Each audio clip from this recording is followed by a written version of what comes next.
This video is a message to Sarah Palin and the Liberty and Dreedom Foundation. My name is Sean Chapin, and I am a gay man and resident of the Castro district in San Francisco.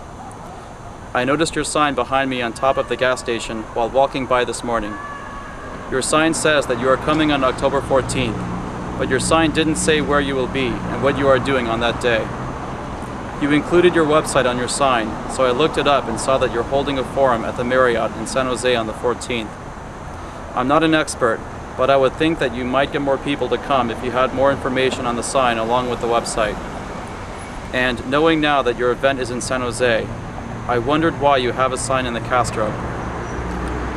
Because the Castro is a predominantly gay neighborhood, and I understand that Sarah Palin has not agreed with full civil rights and equality for gay Americans, such as legalizing civil marriage for same-sex couples, legalizing domestic partner benefits for same-sex couples, repealing the Don't Ask, Don't Tell policy until at a later date, and allowing gay-themed books in public libraries. Because of all that, I am not sure if many people in this district might be interested in coming to your event, in part due to your stance on gay rights. So I found myself asking, why put up a sign in the Castro and just say that you're coming, but not say where you will be and what you are doing? I then started to wonder if your goal of putting your sign up here may not have been to try to get more people to come to your event, but maybe some other goal. Maybe you just wanted to let people in the Castro know that you're coming, but if that's the case, then why? I found an article on sfgate.com about your sign here and read that the promoters of your event considered the Castro to be the best place to remind people about your upcoming visit to San Jose. I also read that the executive director of the Liberty and Dreedom Foundation said that the Castro is supposed to be about a message of tolerance, and that you were looking for a place to spend your ad dollars, and when this location came up, you thought, that's what this is all about. I talked to my friends about your sign, and some of them wondered if your sign was an attempt to raise publicity considering the disparity between the many gay people that live here and Sarah Palin's past and present stance on gay rights. Some of them also wondered if, by putting up your sign here, you may have a hidden agenda of trying to get gay people here to react adversely to your sign, which you might use for your benefit and our detriment. This kind of circumstance has happened to us here before, shortly after Proposition 8 passed 2 years ago that took away our right to marry those who we love. Some of them told me to ignore the sign and don't give it the attention that it wants. I thought about what they said, and I've decided to make this video to acknowledge your sign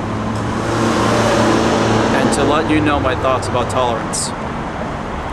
I believe that tolerance means treating everyone equally with dignity, respect, and full civil human rights, no matter if we are straight, gay, lesbian, bisexual, or transgender. I believe this because anything short of full equality and freedom for everyone will lead LGBT children to think that they are less than others and push them into a state of despair and potentially suicide. Dr. Julian Bond, Chairman Emeritus of the NAACP, has said that homophobia literally kills. And in discussing how discrimination against LGBT people is responsible for the recent string of teen suicides, says that we need to sweep these prejudices away and end discrimination against LGBT people so LGBT children can grow up with the understanding that they can have full, equal, and free lives like everyone else. Sarah Palin and the Liberty and Dreedom Foundation, if you do not agree that gay Americans should have the legal civil right to same-sex marriage, and if you do not agree that the Don't Ask, Don't Tell policy should be repealed right now, then you are sending a message to LGBT children that they are less than you and do not deserve to live their lives with full equality and freedom. And they will suffer because straight children will receive the same message and think that it might be okay to treat LGBT children as less than, making their lives miserable through bullying and harassment to the point of some taking their lives in tragedy.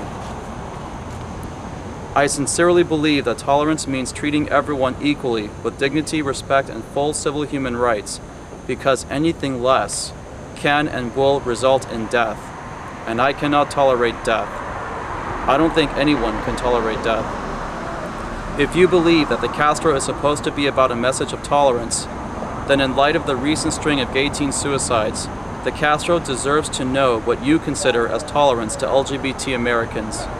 And if what you consider does not include full equality and freedom for LGBT Americans, how your tolerance reflects on the following LGBT teenagers who have tragically left us in suicide recently. Tyler Clementi, 18, New Jersey. Asher Brown, 13, Texas. Seth Walsh, 13, California. Justin Aberg, 15, Minnesota. Raymond Chase, 19, Rhode Island. Billy Lucas, 15, Indiana. Cody Barker, 17, Wisconsin. And all other unknown LGBT teenagers, many ages, many places.